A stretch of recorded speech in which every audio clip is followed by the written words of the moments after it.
அஸ்ஸலாமு அலைக்கும் வரஹ்மத்துல்லாஹி வபரகாத்துஹு. அன்பு சகோதரர்களே, இமாம் புகாரி ரஹிமஹுல்லா பதிவு செய்கிறார்கள், அனா அகன ஷுரகாஇ அனி ஷிர்கி மன் அமில அமலன் அஷ்ரக ஃபீஹி மஇய கைரி தரக்துஹு வ ஷிர்கஹு.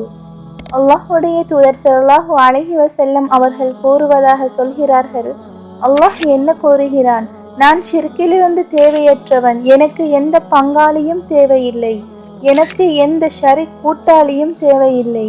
யார் ஒரு அமலை செய்து அந்த அமலில் வேறு ஒருவரை கூட்டாக்கி கொண்டாரோ, நான் அவரை அந்த அமலோடு விட்டு விடுகிறேன். நீ யாருக்காக அந்த அமலை செய்தாயோ அவரிடம் சென்று இதற்குரிய கூலியை வாங்கிக்கொள். இந்த முகஸ்துதி அவ்வளவு பயங்கரமான ஒன்றாகும்.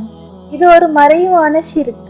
மனிதர்களில் பலர் இந்த ஷிர்க்கை கண்டுகொள்ளாமல் அதில் விழுந்து விடுகிறார்கள் என்று எச்சரிக்கை செய்யும் விதம்